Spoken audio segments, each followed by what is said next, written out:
There comes a time in many lives, often after the noise has settled, after the striving and the building and the achieving, that a quiet, haunting question begins to rise from the depths.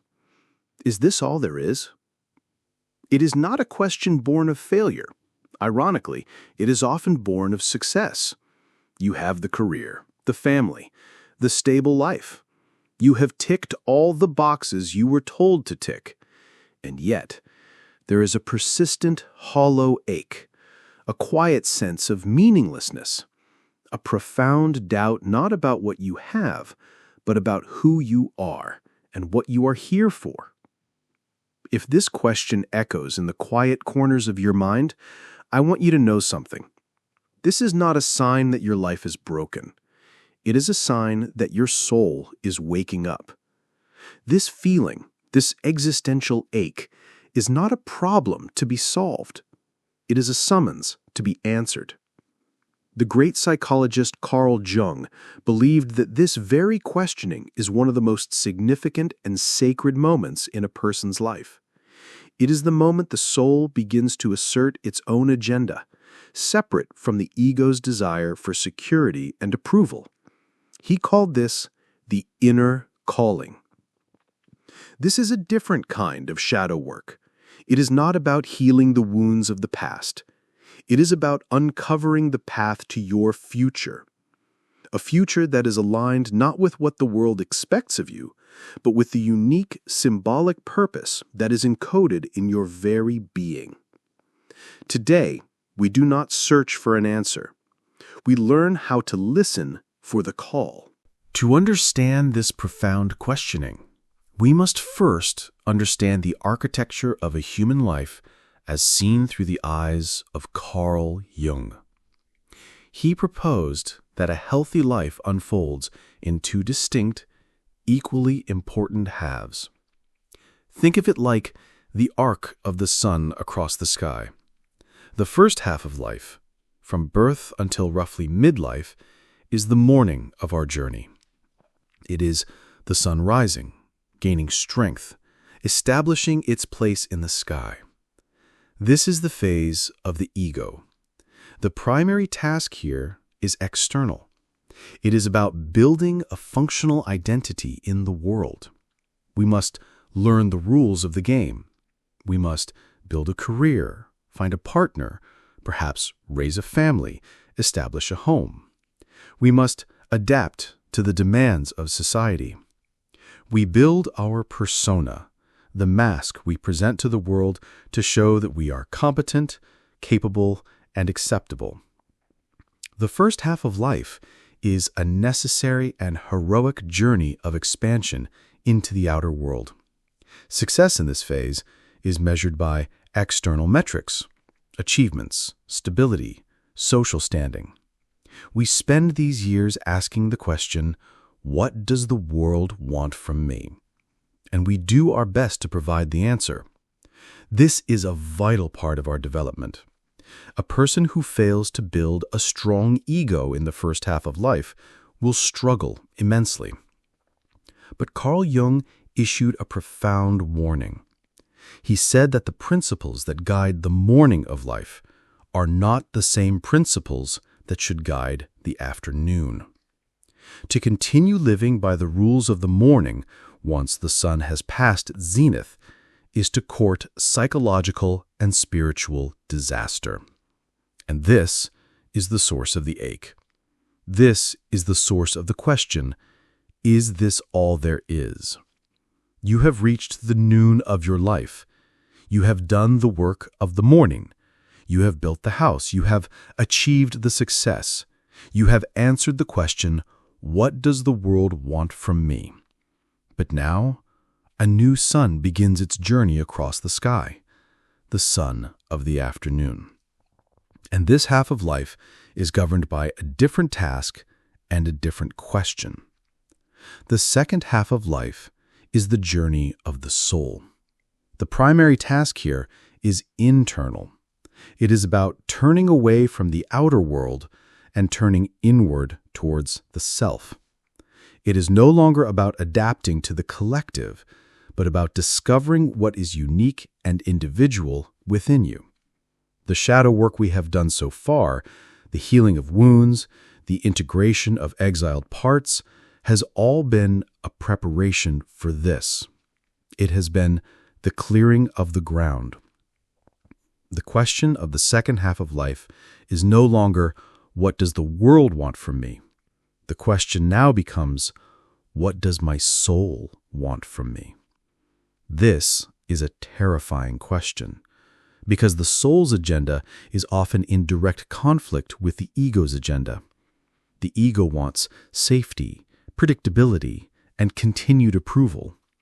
It wants to keep living by the rules that brought it success in the morning. The soul wants meaning, authenticity, and wholeness. It wants you to become the person you were born to be, not the person you were conditioned to be. This is the civil war that erupts at midlife. Let's imagine Chloe again. Her whole life, she has been a nurse. It was a good, respectable career. It allowed her to be a caregiver, a role that fit her persona perfectly. She was successful. Her family was proud. Her ego was secure. But now in her 40s, after doing her own shadow work, she sits in the quiet and feels nothing. The work that once felt meaningful now feels like a cage. The identity that once felt like a solid foundation now feels like a costume. This is the ache, the doubt. The voice of her ego screams, "What is wrong with you? You have a good job. You should be grateful. Don't be foolish and throw it all away." But a quieter, deeper voice, the voice of her soul, whispers, "But what about the art? What about the paintings you stopped making in college? What about that quiet, joyful part of you that you exiled because it wasn't practical?" This is the inner calling. It is the self knocking on the door of the ego's well-fortified castle, asking to be let in. The feeling of meaninglessness is not a sign that your life has no meaning. It is a sign that the meaning you have been living by, the meaning of the ego of the first half of life, is no longer sufficient. It has expired. Your soul is hungry for a deeper nourishment. This is not a crisis to be fixed. It is a developmental stage to be lived through. Just as a caterpillar must dissolve into a formless goo in the chrysalis before it can become a butterfly, so too must our old identity dissolve before a new, more authentic one can emerge. The doubt you feel is the dissolving. It is messy. It is confusing. It feels like death, because it is. It is the death of the persona's reign. This is perhaps the most crucial shadow work of all. It is the willingness to let go of who you thought you were in order to discover who you truly are. It is the courage to admit that the map that got you here cannot get you there. You need a new map, and that map is not found in a book or a course or in the advice of others. It is found in the quiet and often confusing signals of your own soul. The signals of your own soul. This is the new map. But how do we learn to read it? In a world saturated with noise, with the voices of experts, gurus, and influencers all telling us who we should be, how do we distinguish the true, quiet, inner calling of the self from the loud, anxious, and often deceptive clamor of the ego? This is one of the most subtle and crucial tasks of shadow work. It is the art of discernment. Let's first understand the language of the ego. The ego, the mask we have built for the first half of life, speaks the language of shoulds. I should get a promotion. I should buy a bigger house. I should be more like that person on Instagram. The ego's purpose is driven by external validation, by comparison, by fear. It seeks what is safe, what is respectable, what will earn the approval of the tribe. When the ego talks about purpose, it often feels heavy. It feels like a pressure, a burden, another item on an endless to-do list. It is the voice of your inner critic, masquerading as your ambition. The inner calling of the self, on the other hand, speaks a very different language. It does not shout. It whispers. It does not speak in shoulds. It speaks in quiet curiosity, in gentle fascination, in irrational joy. The calling of the self is often found not in what you think you should do, but in what you find yourself doing when you lose all track of time. What is the activity that absorbs you so completely that hours feel like minutes? When you are gardening, or writing, or coding, or playing music, or hiking in the mountains. That state of effortless flow, of deep engagement, that is a powerful clue. That is the language of the self. Let's go back to Chloe, our nurse who secretly longed to be an artist. Her ego's voice told her, "You should get a master's degree in nursing administration. It's the next logical step. It's secure." This thought felt heavy. It filled her with a sense of dread. But her self's calling was a quiet whisper. It was the strange pull she felt every time she walked past an art supply store. The quiet joy she felt when she would secretly buy a new sketchbook. The way time would disappear when she would sit and draw late at night after everyone else was asleep. There was no external reward for this. No one was clapping. But it felt true. It felt like coming home. The ego seeks a destination, a result, an outcome. The self is in love with the process. The calling is not about what you will get. It is about who you will become in the act of following it. This leads us to one of the most profound ideas of Carl Jung, the concept of the symbolic life. He believed that a meaningful life is not one that is free from pain or struggle. A meaningful life is one in which our actions, our work, our very existence become a symbol for a deeper inner truth. It is when the outer life becomes a reflection of the inner journey. Let me tell you about a man I knew, let's call him James, a 48-year-old lawyer. He was successful by all external measures, but felt a deep sense of emptiness. His "is this all there is" moment was profound. Through his own shadowward journey, he realized he didn't hate the law. He hated the conflict and cynicism of corporate law. His inner calling wasn't to quit his job and become a monk. His soul was calling for justice, for service, for the protection of the vulnerable. So he made a shift. He left his high-paying corporate job and started working for a nonprofit, providing legal aid to low-income families. He made a fraction of the money. His ego was terrified, but for the first time in his life, his work felt symbolic. His outer actions, defending a family from eviction, were now a perfect symbol for the inner truth he had discovered. His desire to be a guardian, a protector. His life was no longer just a series of tasks. It had become a living myth. He was living his symbolic life. This is the ultimate goal of the second half of life. It is not about finding the perfect job or the perfect purpose. It is about finding the unique myth that your soul came here to live, your personal legend. And the clues to this myth are not in the grand, dramatic pronouncements of the ego. They're in the quiet details of your life. What were you fascinated with as a child before the world told you what was practical? What topics do you find yourself endlessly reading about? What problems in the world break your heart in a way that feels personal? What quality do you most admire in others? These are the breadcrumbs. These are the whispers of the self. Your purpose is not a single destination you must find. It is a direction that is revealed, one small, authentic step at a time.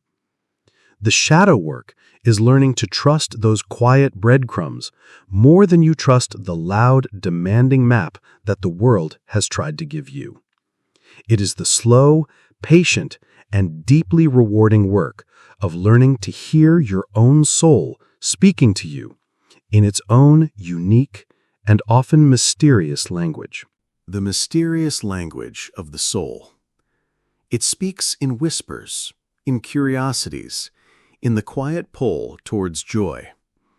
But so often, we cannot hear it. Not because it isn't speaking, but because there is too much noise. The path to our purpose is often obscured, overgrown with the weeds of our own shadow beliefs, our fears, and our unhealed wounds. Therefore, the shadow work of finding your purpose is not an act of seeking. It is an act of clearing. It is about creating enough inner silence to finally hear the signal that has been there all along. One of the loudest sources of noise is the voice of our own internalized shoulds. The beliefs we have absorbed from our family and our culture about what a good or successful life looks like. These beliefs create a thick fog that obscures our true path. We cannot see the breadcrumbs of our own soul because we are too busy following a map that was given to us by someone else. So I want to offer you a powerful, clarifying shadow work practice, a way to begin distinguishing your own true desires from the inherited desires of others. Let's call this practice the energy audit. Sometime this week, find a quiet half hour. Take out your journal and a pen, and you are going to create a map of your own energy. Draw a large circle in the middle of a page. This circle is you. Now, around that circle, I want you to write down all the major areas of your life. Your career, your primary relationship, your family roles, your friendships, your health, your hobbies, your financial life. Under each of these headings, I want you to be brutally honest. And for each area, you will draw one of two symbols next to it, a plus sign or a minus sign. A plus sign means this area of my life, in its current form, generally gives me energy. It makes me feel more alive, more myself. A minus sign means this area of my life, in its current form, generally drains my energy. It makes me feel smaller, heavier, less myself. Be honest. This is for your eyes only. Your high-status, high-paying job might be a giant minus sign. That friendship that everyone thinks is so wonderful might be a minus sign. Conversely, that silly hobby of watercolor painting that you only do for 20 minutes a week might be a huge plus sign. The quiet walks you take by yourself might be a plus sign. This is not about judging your life. It is simply about gathering data. You are becoming a scientist of your own soul. You are mapping where your life force is flowing and where it is leaking. Let's take Chloe again. When she did this exercise, her map was a revelation. Nurse got a minus sign. Not because she didn't care, but because the daily reality of it was draining her soul. Mother was complex.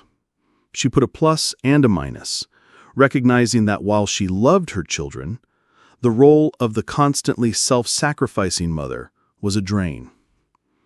But then, she wrote a new category, drawing alone at night.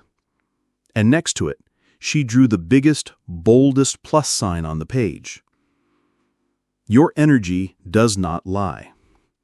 It is the most honest compass you have. The things that give you energy are aligned with yourself. The things that drain your energy are likely aligned with your persona, your fears, and your unhealed wounds. Now for the second and most important part of this shadow work practice. Look at all the minus signs on your page. And for each one, ask a courageous question inspired by Carl Jung. Whose dream am I living here?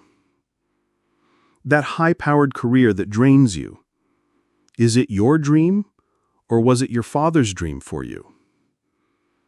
That need to host the perfect family holiday that leaves you exhausted, is it your desire or was it your mother's way of showing love? This is a profound excavation. You are digging down to the root of your life's operating system.